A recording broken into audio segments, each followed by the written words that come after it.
From MTN News, this is Montana This Morning.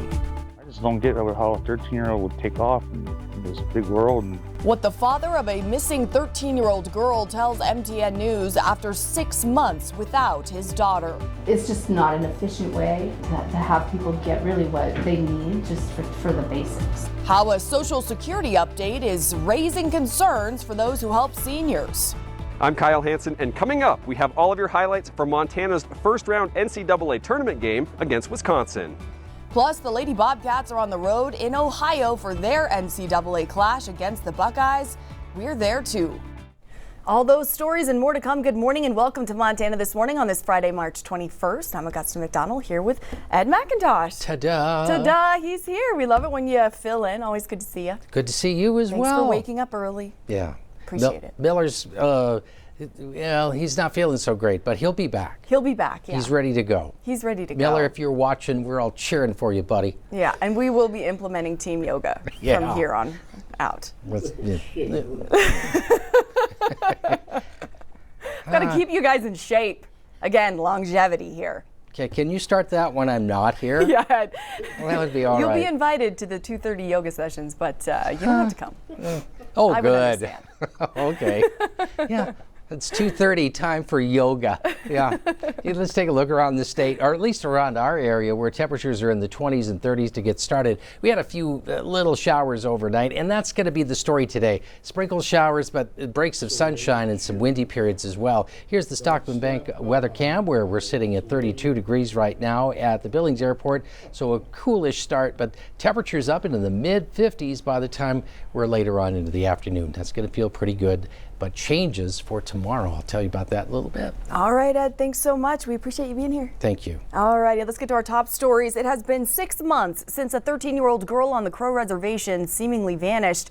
And this morning, our Haley Monaco is checking back in on the case as the FBI, the Sheriff's Office, and many others continue to investigate the troubling disappearance of Swade Burden Ground. Just down the road here in Gary Owen is the home that 13-year-old Swade Burden Ground disappeared from nearly 6 months ago. But her father says he isn't giving up hope. I really miss her. On October 6th of last year, Wade Burden Ground's life changed overnight. My mom called me and told me she was gone. His 13-year-old daughter with autism disappeared. I miss your pretty smile. I miss you, Swade. Come home. Search parties for Swade came out in full force after she went missing, from air to ground and water teams, looking all around the family home where she was last seen. They also bring a dog, another one. They took it that way, but there was nothing. But there's no new information. And there's still nothing. We had a lot of resources. And just like what the FBI told me, they ruled out that she's here. Swade left behind her phone, which family gave to the FBI to search. They did take her phone. They didn't get nothing off of it, and that was my only lead. A spokesperson for the FBI tells MTN News they are actively working on Swade's case and encourage anyone with information to call the Bighorn County Sheriff's Office or the Salt Lake City FBI. They believe she was abducted. I just don't get how a 13-year-old would take off in this big world. Burden Ground says Swade was doing great in school and was even thinking about trying out basketball before she went missing. I pray every day. I wake up, ask the Lord for help, tell him to share my strength with her. We're not giving up. And he remains hopeful that one day she will return. She's alive. I know it. Just gotta find her. In Gary Owen, Haley Monaco, MTN News. Haley, thanks so much, and we'll continue to track that story. The Grizz met the Wisconsin Badgers in the first round of the NCAA tournament yesterday. The Montana men's basketball team danced again for the first time in 6 years at Denver's Ball Arena, but fell to the number 3 powerhouse. With a recap of that thrilling game and a historic run for the Grizz season, here's MTN Sports' Kyle Hansen. Hey everyone, Kyle Hansen here just outside of Ball Arena, and the wait is officially over as the first round of the men's NCAA tournament got underway on Thursday here in Denver. And of course, the Montana Grizzlies were taking on the Wisconsin Badgers in the first round, with Montana looking to become the first Big Sky Conference team to pick up a win since 2006. Grizzlies versus Badgers, first game of the day here in Denver to get the tournament started. And Montana gets the early lead, and it's Kai Johnson knocking down the three-pointer to get things started at Ball Arena. Later, Grizzlies trailing, but Brandon Whitney doing his thing that we've seen a million times. Gets to the basket, count it, and he's fouled. Grizzlies still trailing, but Malik Moore gets going now as he buries a three to get Montana within 2.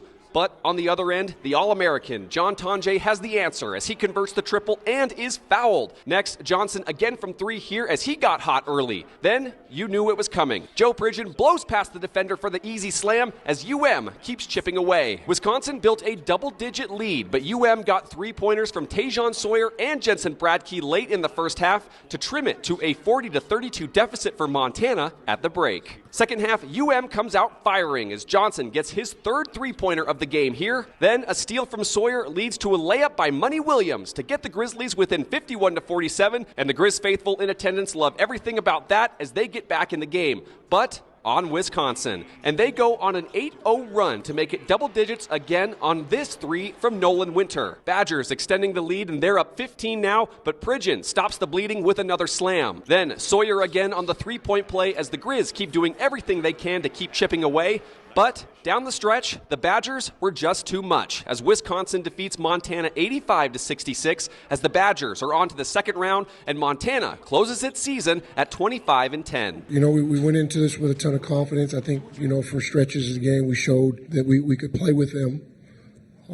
We just couldn't sustain it. We had long stretches where I don't think we were executing very well on either side of the ball. I think a good basketball team met a better basketball team today. It was a tough game. I mean, I thought we held our own right up until, you know, midway through the second half. I felt like we just kind of let it start to slip away from us. But, I mean, the spirits are good in the locker room. We know we had a great season this year. Basically accomplished everything we set out to do. You know, play on a stage like this, it just means a lot. You know, it shows what we're capable of. And, you know, I think we're all just proud right now. Reporting in Denver, Colorado, Kyle Hansen, MTN Sports.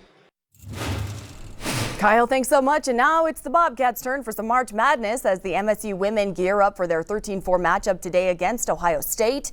Tip-off is set for 3:30 Mountain Time. The Lady Cats traveled to the Schottstein Center in Columbus for their first round of action, entering as a number 13 seed. The Buckeyes enter the fray at number 15. Coming up in about 30 minutes, our Grace Lawrence traveled with the team to Columbus and will show us what it means to be a parent to these athletes during March Madness.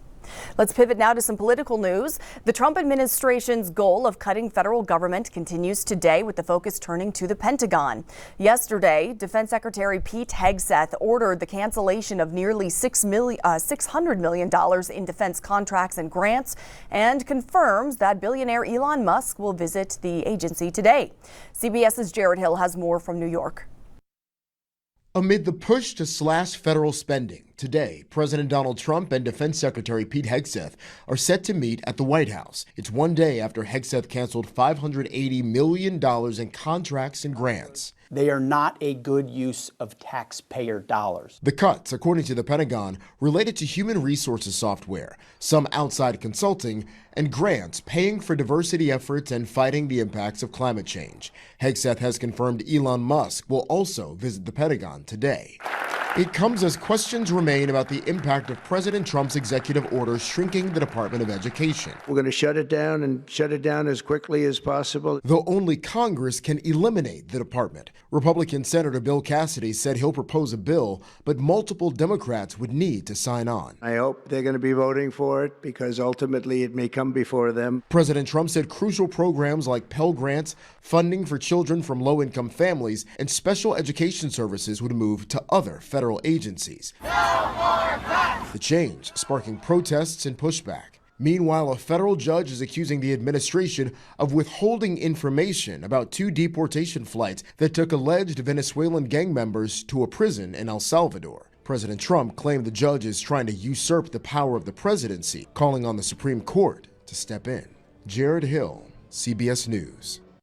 Yesterday, another federal judge temporarily blocked DOJ from accessing Social Security Administration systems that contain the sensitive information of millions of Americans, calling DOJ's efforts there a, quote, fishing expedition.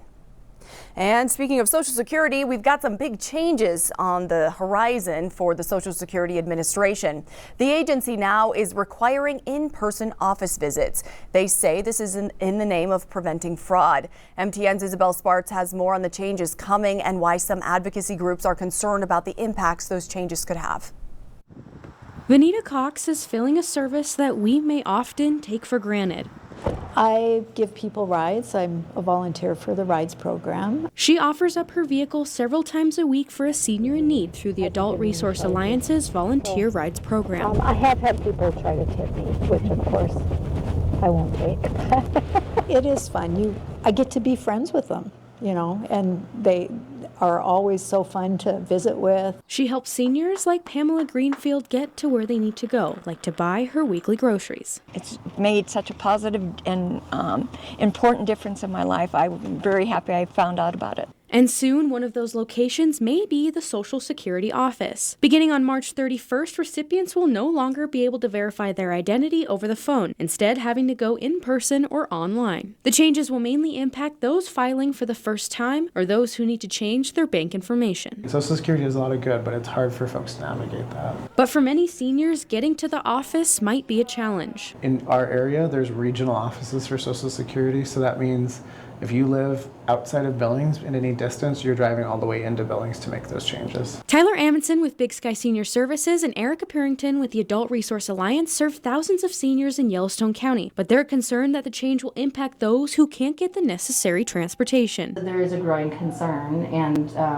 the need is big. Ability to serve is always crunched. The Rides program utilizes hundreds of volunteers and will be looking for more within the coming weeks to help fill this need, as the increased demand for the service could stretch them thin. It's about caring for people on both sides, so we can care for the volunteer and empower them to really care for a senior and provide the services that are necessary and needed. The Social Security changes may bring some uncertainty, but these nonprofits and volunteers like Vanita will continue to help however they can. You're helping somebody else, whether you believe it or not, by getting out and helping. I could probably do more rides than what I do, and I would be more than willing to help out with that. In Billings, Isabel Spartz, MTN News.